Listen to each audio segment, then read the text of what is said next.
ஜனவரி 5ஆம் தேதியுடன் 27 மாவட்ட ஊரக உள்ளாட்சிகளுக்கான பதவிக்காலம் முடிவடையும் நிலையில் இப்போதைக்கு தேர்தல் நடத்த வாய்ப்பில்லை என நீதிமன்றத்தில் தமிழக அரசு தெரிவித்துள்ளது. தேர்தல் எப்போது நடக்கும், தேர்தலுக்கு மாற்று ஏற்பாடுகள் என்ன என்பது குறித்து இந்த செய்தி தொகுப்பில் விரிவாக பார்க்கலாம். நாட்டின் ஒட்டுமொத்த கட்டமைப்புக்கும் உள்ளாட்சி அமைப்புகள்தான் அஸ்திவாரமாக உள்ளன.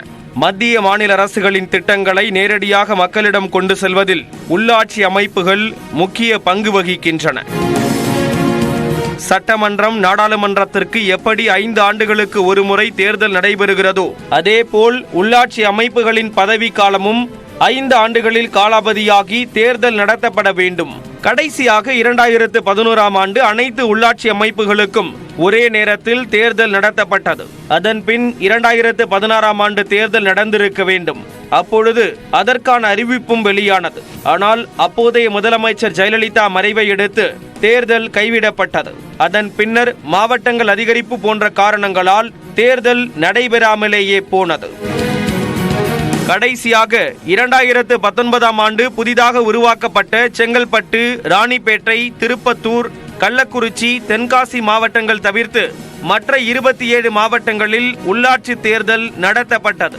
விடுபட்ட 9 மாவட்டங்களில் 2021ஆம் ஆண்டு நகர்ப்புற உள்ளாட்சி தேர்தலுடன் சேர்த்து ஊரக உள்ளாட்சி தேர்தலும் நடத்தப்பட்டது. இந்நிலையில் 2019ஆம் ஆண்டு தேர்தல் நடத்தப்பட்ட 27 மாவட்ட உள்ளாட்சி அமைப்புகளின் பதவிக்காலம் வரும் ஜனவரி 5ஆம் தேதியுடன் காலாவதியாகிறது. உள்ளாட்சி அமைப்பின் பதவிக்காலம் விரைவில் நிறைவடைய உள்ள நிலையில் தேர்தல் நடத்த கோரி சென்னை உயர்நீதிமன்றத்தில் வழக்கு தொடரப்பட்டது. இந்த வழக்கு குறித்து பதிலளித்த தமிழக அரசு, வார்டு வரையறை பணிகள் மேற்கொள்ளப்படுவதால் தற்போதைக்கு தேர்தல் நடத்துவதற்கான சூழல் இல்லை என்று கூறியுள்ளது. புதிதாக நாகப்பட்டினத்தில் இருந்து மயிலாடுதுறை மாவட்டம் உதயமானதால் அங்கும் வார்டு வரையறை உள்ளிட்ட பணிகள் நிலுவையில் இருப்பதால் தற்போதைக்கு உள்ளாட்சி தேர்தல் நடத்த வாய்ப்பு இல்லை என தெரிகிறது. மேலும் அனைத்து மாவட்டங்களுக்கும் பிரித்து தேர்தல் நடத்தும் போது செலவினங்களும் நேர விரயமும் அதிகரிக்கும் என்பது முக்கிய காரணமாக கருதப்படுகிறது. உள்ளாட்சி தேர்தல் விவகாரத்தில் திமுக 2016ஆம் ஆண்டு எதிர்க்கட்சியாக இருந்தபோது ஒரு நிலைப்பாட்டையும், தற்போது ஆளும் கட்சியாக இருக்கும்போது வேறொரு நிலைப்பாட்டையும் எடுப்பதாக பத்திரிகையாளர் சிவப்பிரியன் தெரிவித்துள்ளார். வரையறை முடியலன்னு சொல்றது நிச்சயமாக ஏற்றுக்கொள்ள முடியாது. ஏன்னா 5 வருடம் அவங்களுக்கு கேப் இருக்கு. 2019 தேர்தல் நடக்குது, 2021 மேல திமுக ஆட்சிக்கு வருது.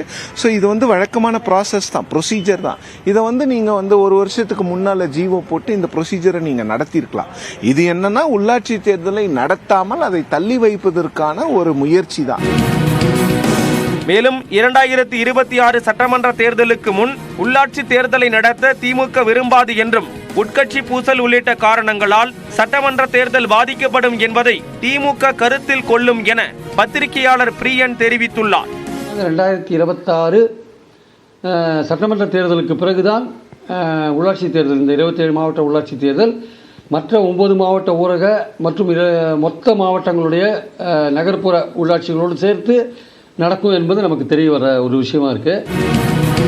பரபரப்பான சூழலுக்கு மத்தியில் ஜனவரி 6ஆம் தேதி சட்டப்பேரவை கூட உள்ள நிலையில் உள்ளாட்சி பிரதிநிதிகளின் பணிகளை அதிகாரிகள் மேற்கொள்வதற்கான அவசர சட்டம் கொண்டுவரப்படும் என எதிர்பார்க்கப்படுகிறது.